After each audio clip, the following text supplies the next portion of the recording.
So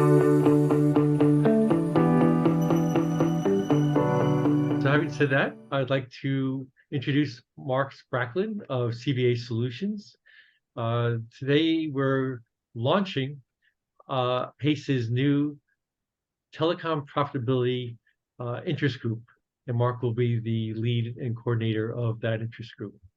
Mark has over 20 years of experience as a user and implementer of telecom regulatory and profitability models, mainly focusing on how to use data for pricing.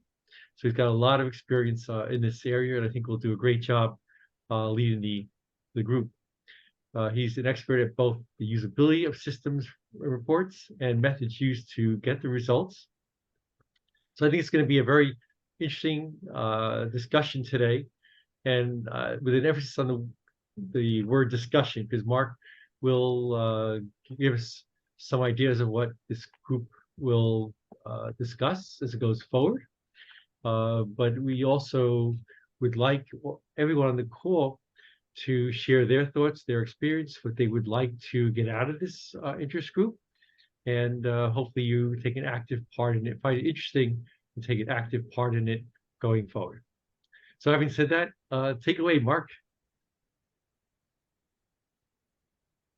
Right, thanks for the introduction. Let me just share the screen. So really the main objective of this group is to bring together anyone who's interested in telecoms profitability. I say telecoms, but honestly, telecoms is very similar to any other high volume business, rather like banking or IT, where you've got a lot of transactions going on. So a very high volume of numbers. So it's quite hard to get the information, but very limited customer-facing activities.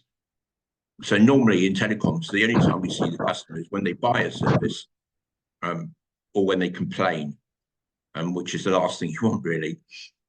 So the idea here is to get together people who are doing this in the industry, to share ideas, to help solve existing problems. And believe me, telecoms is probably the hardest industry to do profitability in.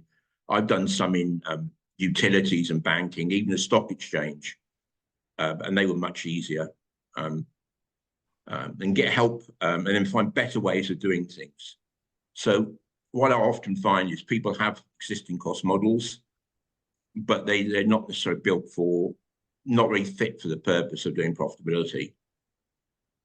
And then hopefully help people get better solutions.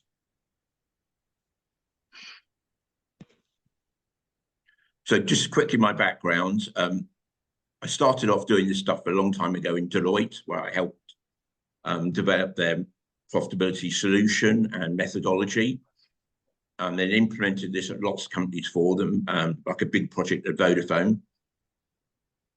And then I founded my own small consultancy for 12 years, where I implemented this at dozens and dozens of operators.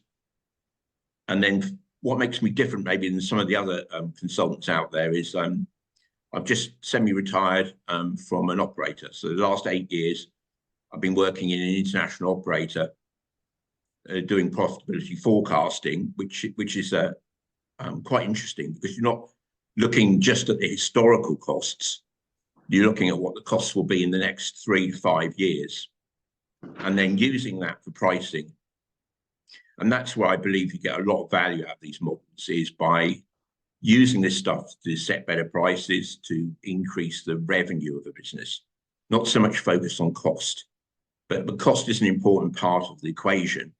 But the focus more is on the revenue going forward, and you do that through pricing.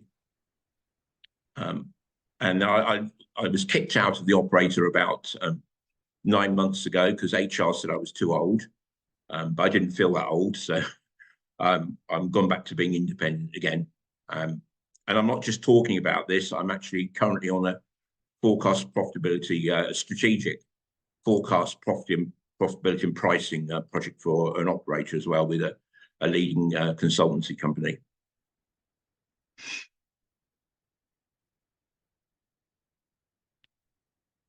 Right, there's three main areas I find when I'm doing these projects. And the three groups within these companies don't tend to communicate very well.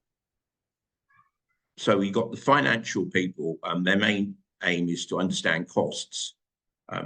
Often they're the guys who look at profitability as well, but really they're not necessarily the best people to be doing this. Or maybe they're the best people to be doing it, but not the best people to be using it. And they're more focused on cutting costs. They don't really care about what products are profitability and how they're priced. They just want to run the numbers. And the biggest problem I found working with an operator was that often finance did not care what the results were. As long as the results added up to 100% and it reconciled, as far as they were concerned, the job was done. But we were trying to use those numbers to do pricing. And often the cost numbers they provided us were just not suitable. So trying to convince them that getting the correct results is the most important thing, not just reconciling the numbers was quite a challenge. And then you've got the network people, product people, and their main objective is to build the best technology, the latest technology, regardless of the cost. And they've got no concept of revenue or how the product will be used in the future. All they want to do is roll out things like 5G. And then you've got the most important group, really, which is the customer-facing group, or marketing, as they're often called. And they're the guys who are trying to increase revenue. So that their KPIs are often to grow their product portfolio, get more revenues. But often they do not care about profitability or costs. Their objective, their KPI for their bonus is to increase revenue. Even if it reduces profitability or costs the company a lot of money. I'm going to give a couple of examples about this a little further on. And what I find is the profitability brings these three different groups together with a sort of common talking point. So the engineers can see how the product is planned to be used in the future. Finance can understand where the revenues are going to come from, again, in the future. And then you can give management a better picture of what's going on in the company. Has anyone got some bad experiences they'd like to share about finance doing the costing models?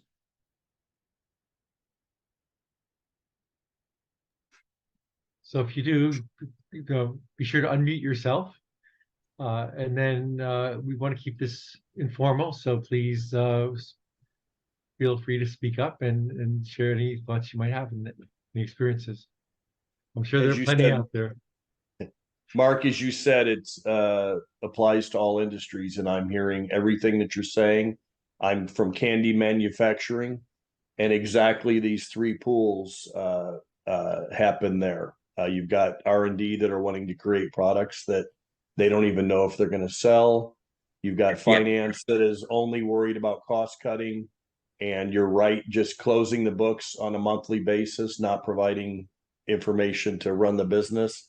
And then you've got the revenue guys who just all revenue is good revenue. So this definitely applies in all industries.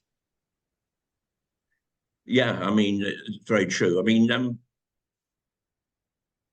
yeah, I mean, with the finance, what I find often is they scare people. So when you go around and ask people, what are your activities?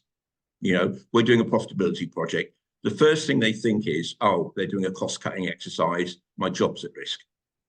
So actually getting reliable information for people often is a pain, and you have to explain to them carefully that, no, we're not looking at improving processes or that. We're just looking at pricing and profitability, and that tends to go down better.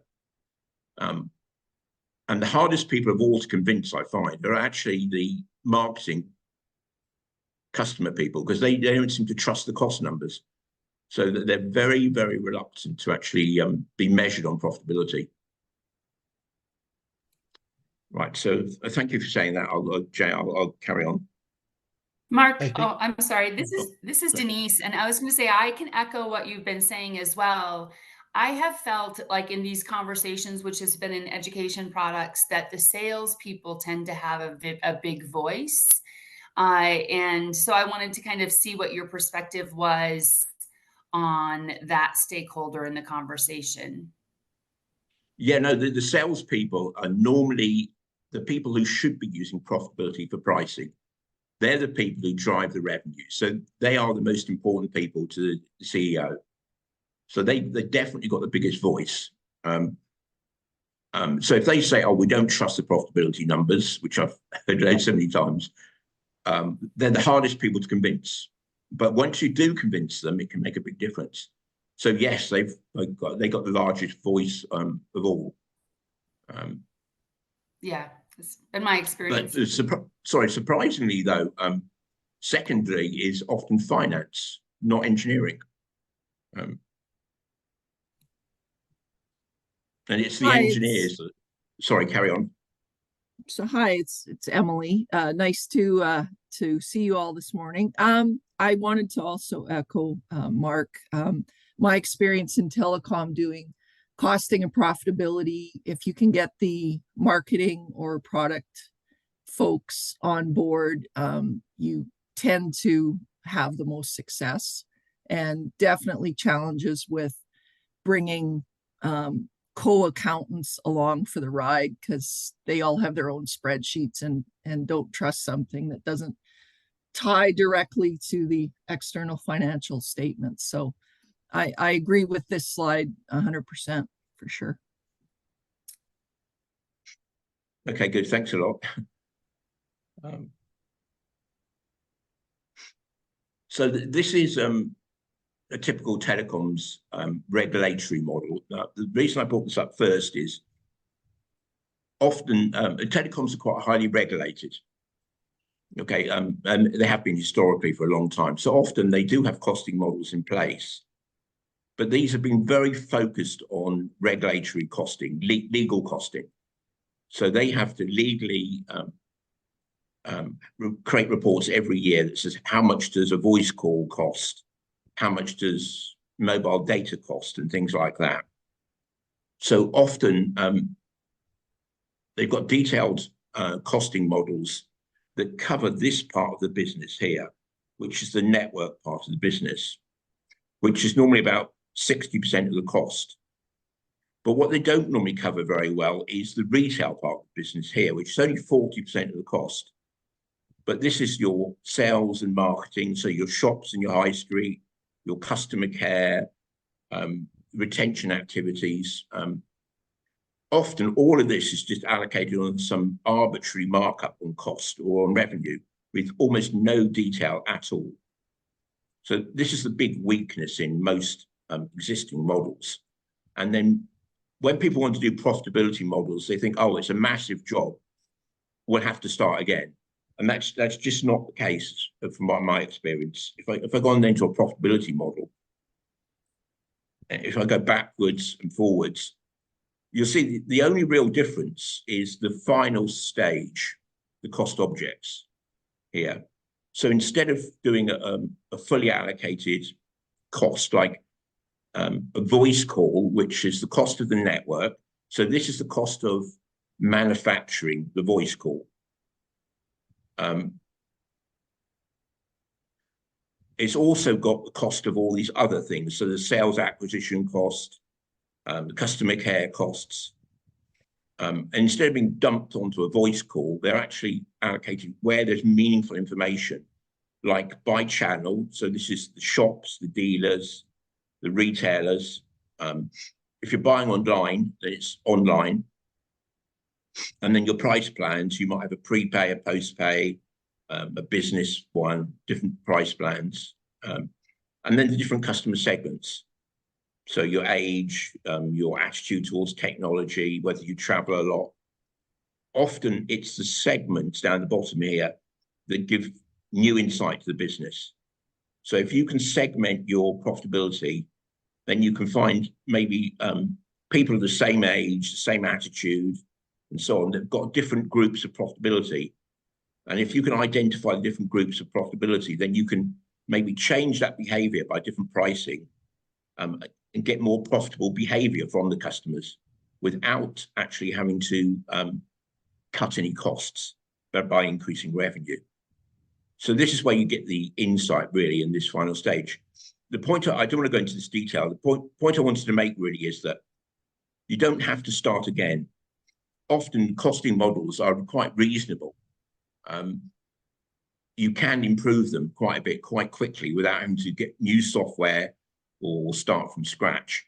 Often the more complicated bits, the activity analysis here and the GL analysis, that is all exactly the same. What is needed is just more enhancement.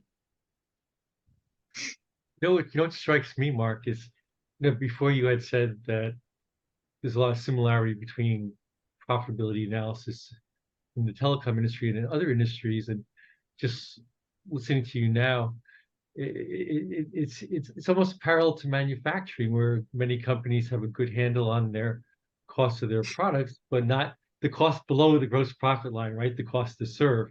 And that's this 40% of costs that you're talking about here. So yeah, in principle, it's no different. And like I said, it's very similar to an IT company or a banking company, where the biggest bunch of costs here is the network. The difference with a manufacturing company is you can walk into the site, the factory, and you can see the machines. Telecoms, the switches and other things, they're hidden away in little buildings that you wouldn't even recognize unless you knew what you were looking for. And then you've got the towers with the radio equipment and things on them, which everyone sees in the high street, but they don't really quite realize what they're doing. So it's almost invisible, the manufacturing side of it. But in principle, it's the same thing. Yeah, you just have to build up a product, like a voice product. You have to say, how do I manufacture a voice product? How do I manufacture a data product? And then the retail side is actually almost the same. I think what differentiates it is the network bit is quite technical. And when the engineers start talking about 5G and other stuff, it sort of goes over people's heads. They sort of switch off, a lot of people do. But yeah, in principle, it's no different than any other industry. So just coming on to breaking those down, and I haven't got a lot of slides on this. I'm going to give you a few real life examples. So so first of all, the product or the network, this is the manufacturing side of it. Engineers want to build the best network with the latest technology. And typically they do look at getting the best costs from the suppliers, but they don't really care too much about the cost. As long as they can get a budget for it, they try and justify it based on technology reasons. And they don't have a clue on how that product will be used to generate revenue. And a few examples down here, and these are very pertinent because one of them just happened to me for the third time last week, was fiber broadband. I expect you've all got fiber broadband to your home for your Wi-Fi and streaming and things. You're probably not aware, but typically it's not very profitable. Okay, it's very competitive in the market, and the operators make a very small margin on it. And I keep hearing this over and over again from the marketing guys and finance, but mainly marketing, that the engineers have over-engineered the network. This is a question really of proportionality, and it's just not true. The engineers might have engineered a network for a lot more capacity than it's being used for today. But in telecoms, a lot of the costs are common. So if you're building out a fiber network to a particular area, okay, you have to build out that network before you've got even one single customer. And that's what we call a common cost. And then the incremental cost is how much extra do I have to build to put extra capacity on for all the customers? And that is a very small cost. So when they say it's over-engineered, they're only talking about a small fraction of the cost. But they seem to think because there's twice as much capacity as being used, that the engineers have spent twice as much money on building the network as was needed. So when it's not very profitable, they blame the engineers. So I have to step in here and try and defend the engineers. And then on the other extreme, there is 5G. Now, I expect you've all heard of 5G and you've probably got it on your phones now. It's a complete con. There was never any good business cases for it. It was just made up by the technology guys to sell more expensive phones and sell more expensive equipment. It's got no benefit to the customer. It's got no incremental revenues. The only benefit that has come out of it is there's more capacity on the networks for throughput. Apart from that, there's very little benefit. And the customers end up buying new phones that are more expensive. And they're getting no benefit from it really at all. So this is the other extreme where technology was completely overhyped, which has put up the costs a lot. And it's actually generated no revenue at all. And this was quite frustrating for a lot of us because we saw in the news all these massive business cases for 5G, and we all knew it wasn't true. But every operator went ahead and did it anyway because they had to have the latest technology. And that was the only good reason. And then you've got complete basket cases like Starlink.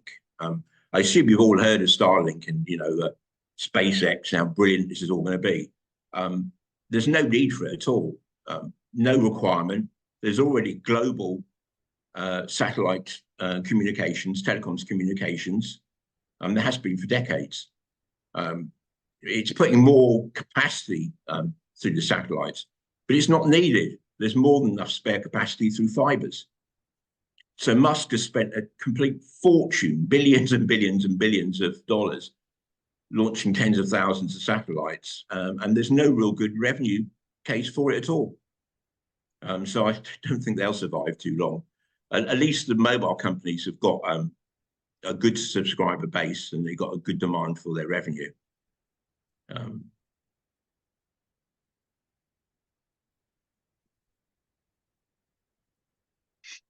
And then coming on to the finance costs, like I said, a lot of models have been built for regulatory reasons. And often they're not suitable for profitability straight away, but they are quite easy to adapt. So I've been looking at one recently, and within a week, I found 4 or 5 major cost drivers that were wrong, that would not allow us to do the profitability correctly. And the rest of it was pretty much okay. So we didn't have to redo the activity analysis, for example. We just had to correct a few of the network drivers, and it's giving us quite reasonable results now. So these things can be quite fast to do. You don't have to spend 3 months, 6 months redoing everything. Do it in weeks if you know what you're looking for and where you're going. Isn't that? And then the classic one, and this is always, sorry, carry on. No, I was going to say, I think many on this call may have a similar experience, right? It's the Pareto 80-20 rule that I think it's a deficiency with a lot of costing system implementations where they're over-designed and then fail because of the difficulty of maintaining them. So I think this is a great point that's applicable to every industry, that you need to have the appropriate amount of detail, but not too much, so the system that you develop is maintainable. Yeah, I mean, I think personally, I find sometimes too much detail actually doesn't help. It slows the project down and it confuses things. An example of the project I'm working on at the moment, they'd allocated the costs of the CEO and the CFO and regulatory and all the business sustaining type enterprise costs to everywhere. So you had the CFO going to the CEO going to HR, and hundreds of these costs going around in circles in the model. 50% of the model was just all these overhead type costs. And when I did at the operator I just left, we reviewed for one of the countries I was looking after. They'd done a similar thing, and 50% of the CEO's costs and the CFO and all the other business sustaining was ending up actually on the call center. And the reason is they'd used headcount, staff numbers to allocate all the overhead costs just to hide them. And 50% of all these business costs were ending up on the call center because there was lots and lots of staff in the call center.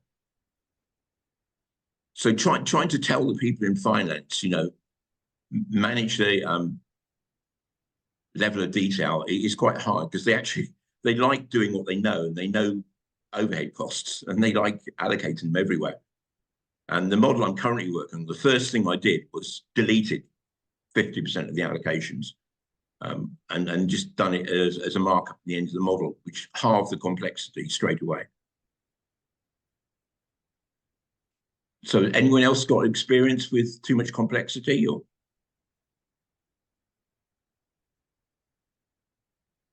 Well, I'm sure Gary, I see here on the call, is well, Gary's the father of this stuff, so yeah. This is his bugaboo.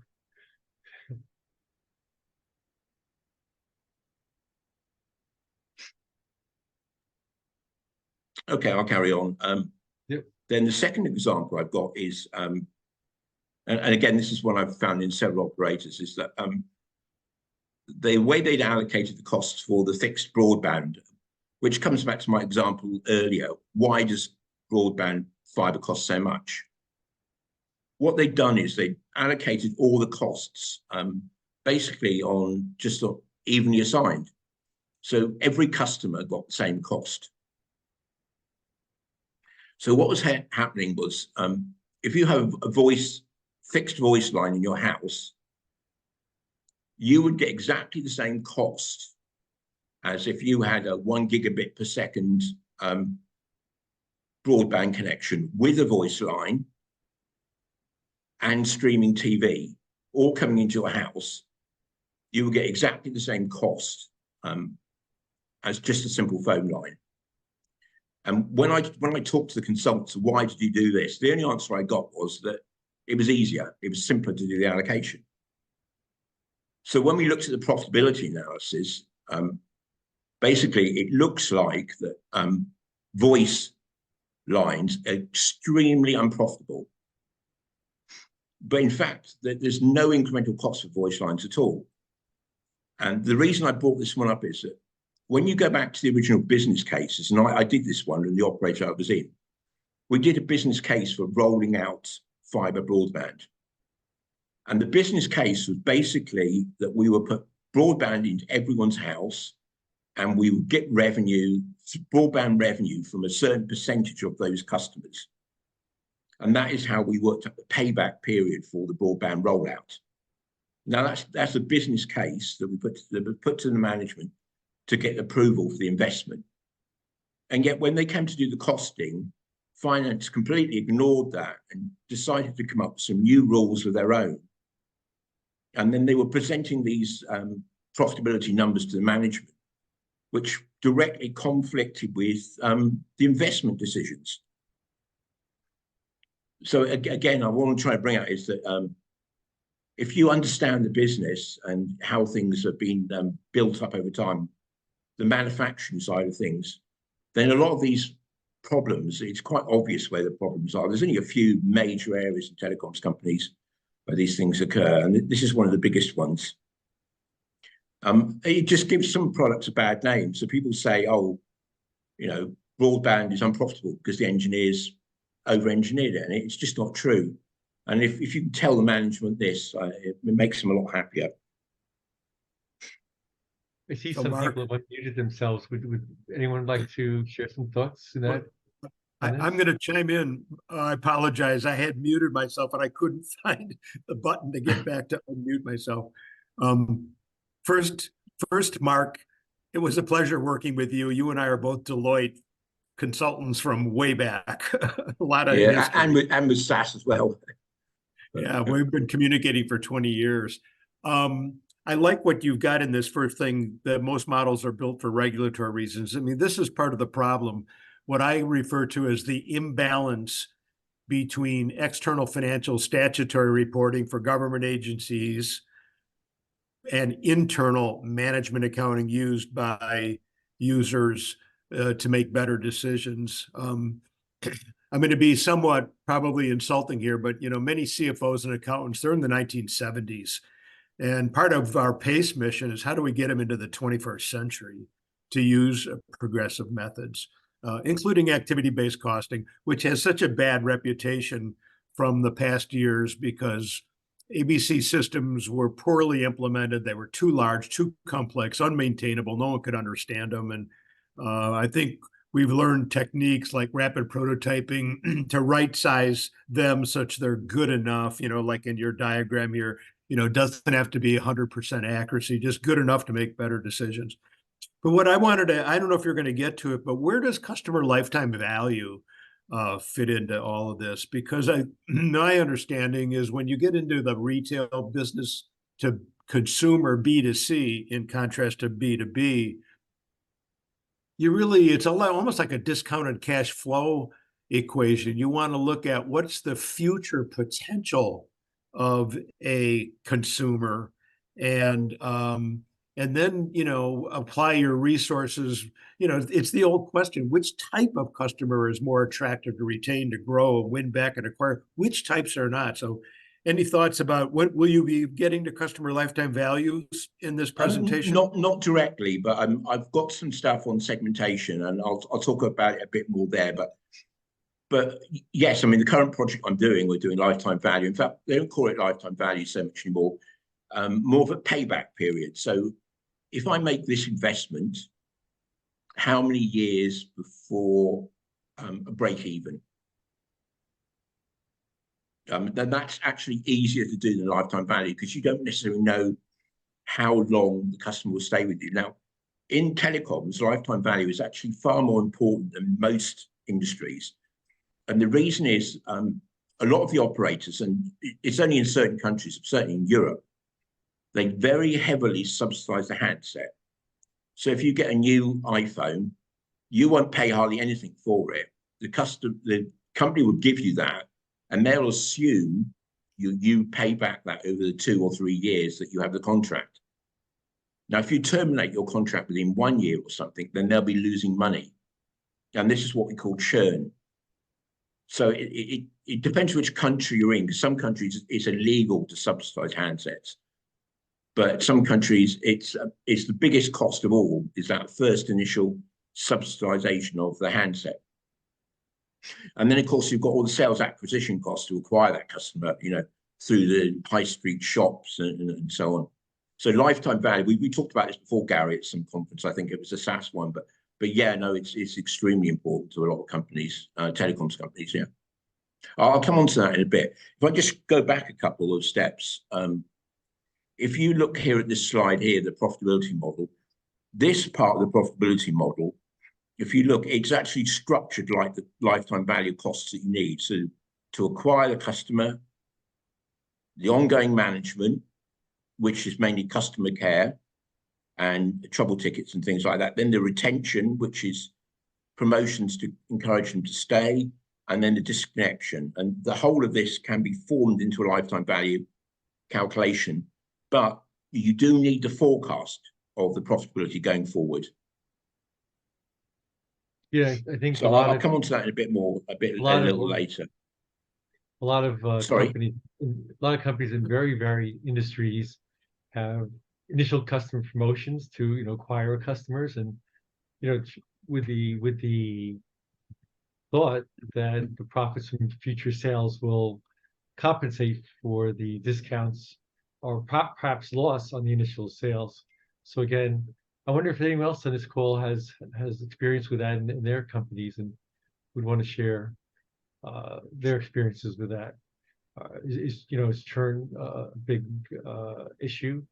And how do you evaluate the profitability of initial discounts, customers' discounts, and how do you measure the profitability or assess the profitability of customers? If you want to share, just unmute yourself, or maybe Mark, you could ask a yes/no question about whether they have that kind of experiences in their industries. Yeah, I mean, one of the hardest ones we find to do is marketing. So marketing is often a very big cost, and it's a real cost as well. It's not like an investment, in the equipment. It's something you have to keep paying out month after month after month for advertising, in shops, on billboards and things, and it's quite hard because, for example, with 5G, a lot of companies are advertising 5G. We've got 5G now, but really a lot of that's not necessarily about just 5G. It's about that we, as a company, as an operator, we've got the latest technology. So even if you're a business customer with fixed services, it's about perception that the company, they must be good because, for example, the company I was working for, we advertised we were the first company in the world to roll out 5G. And they were very proud of it, and advertised it absolutely everywhere. And it wasn't just advertising for 5G; it was just making a statement, that we are a leading technology company, and to allocate that to customers is quite hard.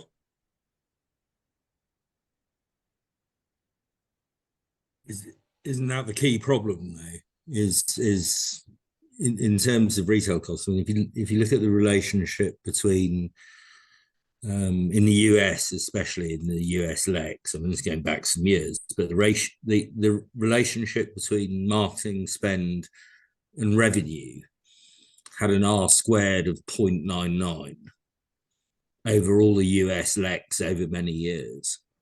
So you could argue that there was a perfect relationship between revenue and marketing costs. But it's like the police and crime, is it causal? Or does one lead to the other or the other way around? And I don't know if anyone's got any good answers on that. I don't.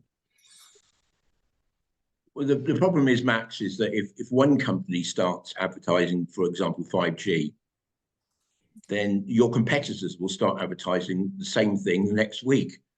It's the same if you launch a new price plan. That's why some of these marketing companies, marketing departments are extremely secretive about new products they're going to be launched, because they're so easy for the competition to copy them. Yeah. And if no one was advertising, maybe the revenue would be the same. I don't know. But, yeah, exactly. That's kind of my point. In the end, it is difficult to allocate. And I mean, I'm having the discussion right now with a client who again, unfortunately, it's a regulatory, not a commercial model. So to some extent, people don't care, but there is a commercial interest in finance in terms of the allocation of marketing costs. And the part thing of my point is it's today's dollar for customer retention and future acquisition. So it's customer lifetime value discussion. Yeah, because today's dollar is about protecting revenue and customers down the track, let's say. It's not today's money, let's say. And I think it's a conversation I've had endlessly. And I guess I'm just asking anyone out there if they've come up with anything better.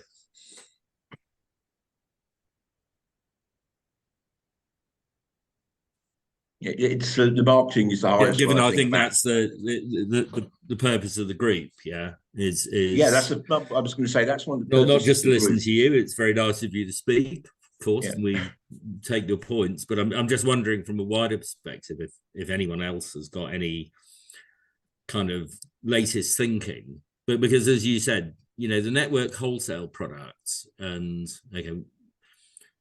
I'll take your points about overheads and so on, but I think that's relatively well understood.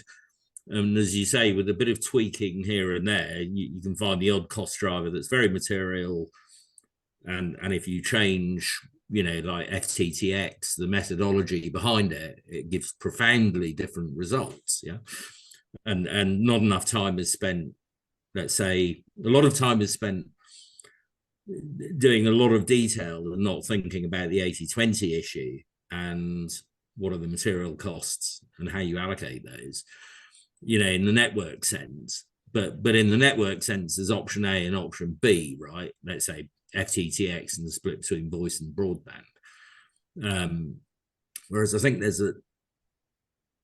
a lot of difficulty in the 40% of the retail costs, plus the issue around, you know, your boxes of plan, segment, whatever.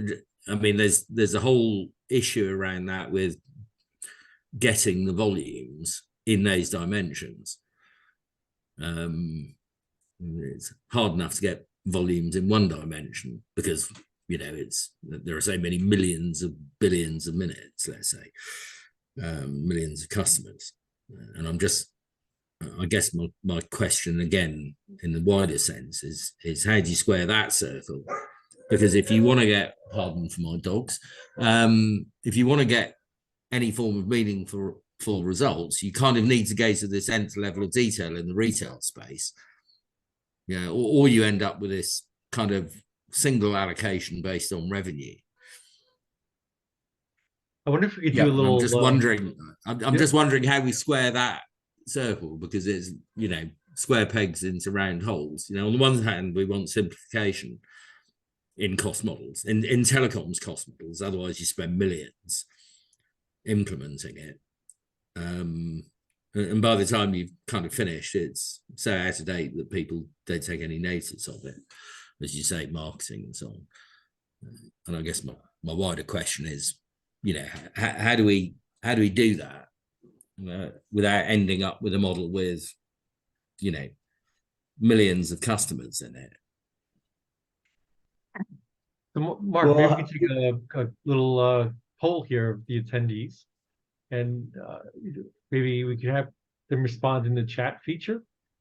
And do they allocate these retail costs or cost to serve more generally to customer segments?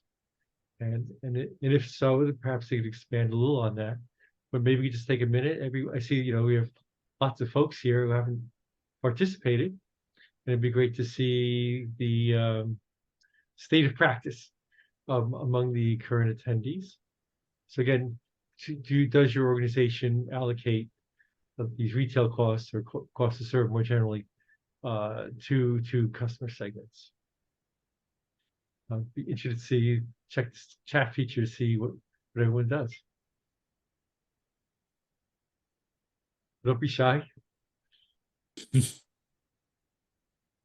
And just you respond just yes or no, very simply.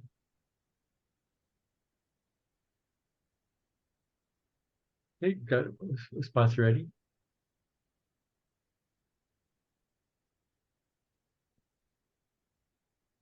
And so while we're getting responses, we're getting questions. So let me ask you those, Mark, while we're getting more responses. One is, shouldn't a marketing campaign be judged by the incremental gain in business from that campaign?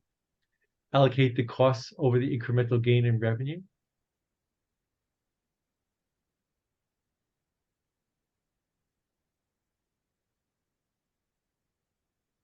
So shouldn't a marketing campaign be judged by incremental gain in business from that campaign? Any thoughts on that? Well, it's sort of like what Max said, is that it's very hard to judge, because often, even if the campaign is for one product, like I said, say 5G, it's not only about 5G, it's about perception of the company.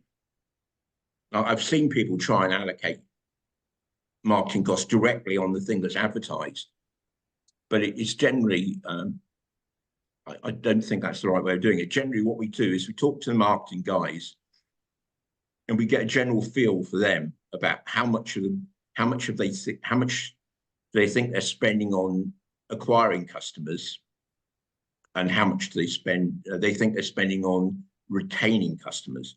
Don't forget, it's just as important to retain your existing customers than acquire them. In fact, it's much less money to keep your existing customers than acquire a new one. So first of all, we generally do that split. And then we break it down into the different areas like fixed and mobile, post-pay and prepay, which are completely different segments. And then once we've got into those more granular chunks, then we start using statistics like the number of new customers and the maybe reduction in churn, but it is quite difficult. I'm going to come on to it a bit later, but unless you go down to the lower level of the customer detail, that is very difficult to do. Well, one point I'd like to bring out, the Max brought out, personally, I don't think bringing in all the customers or lots of customers is necessary detail. It's not, the detail's not so much in the number of things you're allocating to, it's on the number of drivers. So if you're allocating your marketing costs to, say, 100 different segments or tariffs and segments, it's a driver. If you're allocating to 1 million customers, it's a driver. It's the same thing. If you can get the detail in your system, then actually doing the allocation is actually quite simple. It's the number of drivers that normally cripples these models with the complexity, not the number of final objects that you allocate them to. I don't know if you've got any thoughts on that, Max. I know you've done some of these models with lots and lots of detail and at a customer level, but maybe I can just, from my side, just add 1 or 2 comments, just specifically on the marketing side. Hi, Mark. Hi, Max. Apologies. I'm also very much involved in the telecom side, so I can't comment too much on the other industries. Maybe 2 comments on the telecom side. I think the one thing is agreed with you, Mark, in terms of network cost. But there's what we see, for the past 10 years, and I've actually had a discussion with another client the past day or 2, is that obviously, there's quite a big drive in terms looking from a telecoms perspective in your cost to serve operators. So less I would call it asset light type operators. And obviously that would be, a bigger emphasis on your marketing costs. In other words, when we're talking about the Pareto 80-20 principle, it obviously gives you a much higher emphasis on the marketing side, especially for those cost to serve operators. I'm thinking in terms of your MVNOs from a telco perspective, who are actually serving quite niche markets. So they have got a much higher call it if you want to call it retail cost, but actually quite a lot of marketing cost. The other thing is what I've seen, and this is actually quite nice, and I had a discussion with that with one of the clients today actually around that, is on the campaign management. So more marketing costs or less marketing costs are being spent on your broad marketing. Mark, you've mentioned billboards, you've mentioned, advertising, TV advertising, or, your broader marketing, which is quite difficult to actually specifically tie back to, as we've said, your customer segments or your, so less cost are actually spent on marketing on your broadband, your broader marketing, where today quite a lot of cost is actually be spent on using your AI tools to campaign management, which can be easily tied to obviously specific customers, but I would rather go for customer segments or specific products. So you've got campaign management tools, which you've got AI associated, which performs analytics on your customer behavior, and that provides you with specific campaign management results. So those type of tools are actually providing you with easier results and easier drivers to be able to use. Obviously, it depends how easy you can get the data out of it, but it is easier, and it's easier to get drivers from those type of tools. So maybe some comments on that. I agree 100%. But what's happened, I found in the past, is that because they couldn't get the customer level detail, they just did very high level broad marketing across the whole segment. And that's where it's difficult. But I think more what you're talking about is you're talking about targeting marketing, which I generally call direct marketing. So this is like when someone from the call center calls you up and says, oh, do you want to buy broadband, or do you want to migrate to postpay, or you send out SMSs to them saying, oh, why don't you top up or something. Those things are very easy to do because you can track them over the network traffic. It's the more general ones that are harder. Yes, but exactly. You mentioned AI. In fact, that's on my last slide with some of the customer lifetime value stuff as well. Yeah, exactly what you're saying. You know, you don't have people calling others, but you've got AI generating leads via multiple different ways. You know, SMS is the old way. You know, there's different other ways which AI actually are creating these leads, and with targeted marketing. You call it direct. Targeted marketing is the way to go. Yeah, definitely. Yeah. Let me go on, or we're going to run out of time. So, but thanks for that input. And I'll come back to you. Can I say one thing? So we are running short on time, but this has been this is a fascinating discussion, and hopefully it gives everyone a taste of what this interest group will be about. On our PACE website, we have the Telecom Profitability Interest Group set up. I'd encourage all of you to join that and continue the discussion, and we'll have other meetings as well. So you know, Mark, you know, you can finish up, but also perhaps we can leave some minutes to see what others on this call would be interested in discussing going forward. Okay, I'll skip over a couple of slides, but just one quick thing on revenue is that often I find revenue analysis can be almost as complicated as the cost analysis. And there's a lot of issues I find around the suitability of revenue. Just one example on the revenue one is that we found when we looked at the profitability, and this is during COVID. During COVID, the profitability of roaming, so this is when you go abroad and you're using your phone, the profitability went up by massive amounts during COVID, and yet almost no one was roaming. So no one's using the service, but the profitability went up by massive amounts. And what we found was that finance implemented some new revenue sharing rules that they hadn't told anyone about. And they were apportioning the revenue and reporting it to the business, including the CEO, differently than the way the price plans have been set up.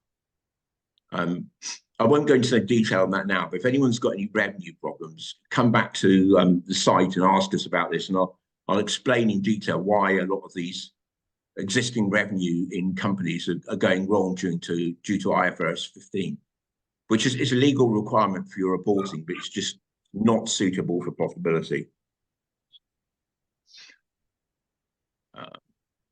And I think I mentioned this, the profitability acceptance is often very hard to get from anyone in marketing.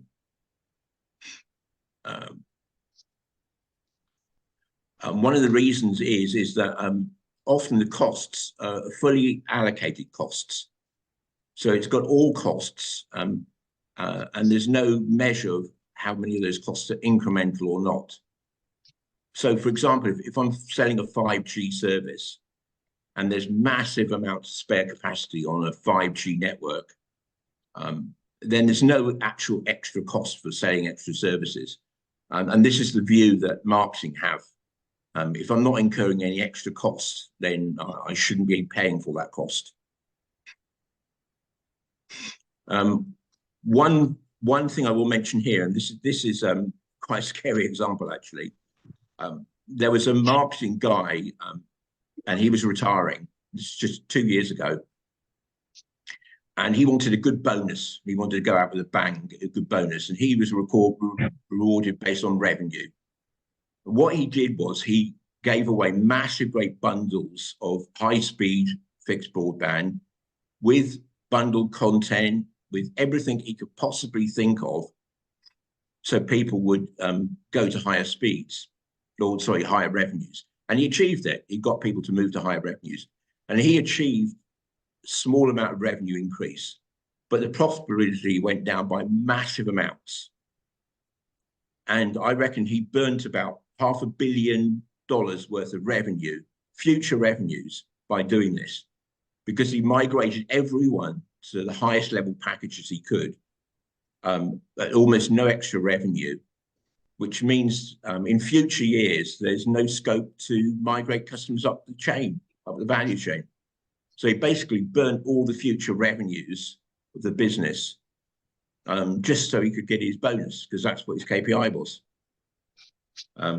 Quite scary what people will do sometimes. And then the final two slides, almost there, is segmentation, which Gary mentioned. I think, honestly, when you're looking at targeting marketing, which is the ideal objective, like Tony said, we want to focus the marketing on targeting specific customers if we can. If not individual customers, then segments of customers. And often the segmentation approach is wrong. It's often static. It's not. It doesn't really fit people. People don't fit in need groups. You know, people might be like traveling a lot, but they might have a young family. They might have a high attitude towards technology. Depending on what you're selling, people fit into different groups, and most segmentation just doesn't do that very well. And it's quite hard to do with existing systems because often the data is not available. So you might have aggregated data at the price plan level, but if you get it at the customer level, it's very difficult. So the final objective, I think, from a pricing perspective, and also partly, like Tony mentioned, for costs with marketing and things like that, is doing the profitability at the individual customer level. And as I mentioned, I don't count that as more detail necessarily. It's more things you have to cost, yeah, but there's no extra necessarily allocation rules in doing that. If the system can cope with every single individual customer, if you're allocating to 10 segments or 1 million customers, it's just one allocation rule. If the data is available and the system can do it, then it's actually quite straightforward. And if you can do that, then you can do individual customer profitability. And if you can do that, then you can run these AI tools on top of it to do smart types of segmentation, target your marketing more focused on profitable customers. What they tend to do at the moment is it's all done based on revenue. So if you're a good revenue customer, then you get targeted more. But they don't target the customers who are potentially good revenue because they can't recognize them. And I think AI will be able to help with that a lot. But you need very good quality data and systems to hold that data to be able to do that. And I think we're a way off from that. I don't think it's a thing AI will be able to do automatically. I think AI is more of a tool that the analyst can use to do this segmentation, to suggest groups of customers to marketing who maybe can behavior can be changed with different price plans, different pricing strategies. Yeah, and that's it really. I mean, the just final word is really the objective then is really to better focus pricing to increase revenues. It's not really to cut costs. It's by understanding your customers better. And profitability is a better way of doing that than just using pure revenue. So thank you all for a lot of your time.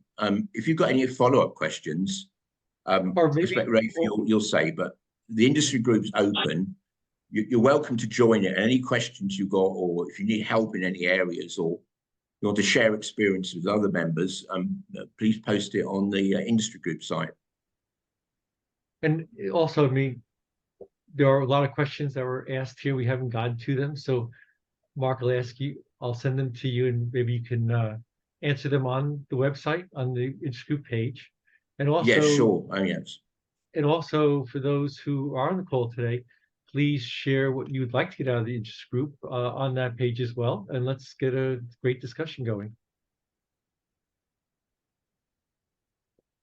So with that, I think we have run out of time. Mark, amazing presentation. Thank you everybody for participating. It's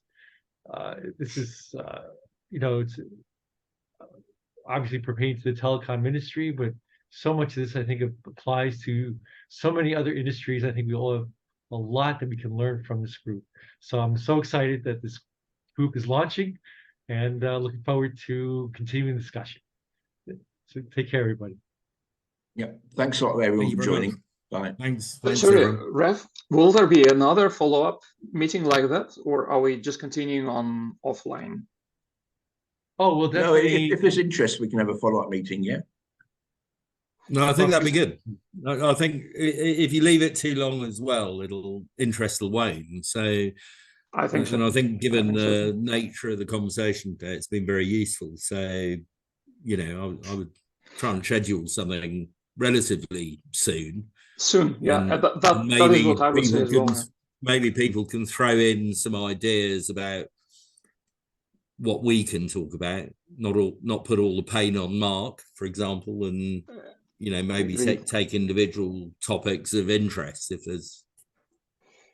Agreed, and I think, you know, maybe just from my side, I'm not in the telecom industry. I'm from data center business, which is similar in some extent, but not to the level of detail. I think, you know, what would be good is maybe if we can formulate what is it that we want to get out of this discussion on the group, because yeah, I agree. It's a good presentation. Is very interesting. It's very you know, good storytelling also around, you know, the specific use cases. I think what would be good to understand is what is it that we can want and what we can get out of this. Like, you know, is it one of the ebooks, which I find are absolutely great. These are, you know, masterpieces that you guys have produced, but what is it we are trying to get to, I think, and, you know, maybe for that I would say another face-to-face is, or like, you know, not face-to-face but online Zoom or Teams conversation might be a good one, maybe.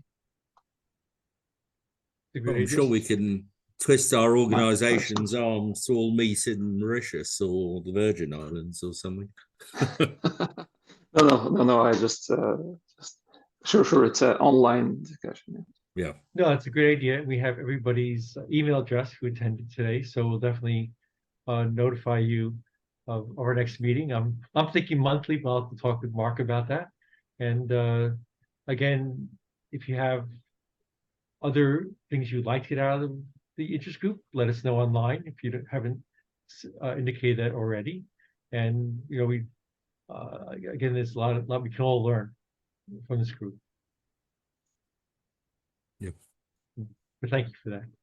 All right. Well, thank you, everybody. Again, we ran a little over, but I think it was worth it. And see you next time.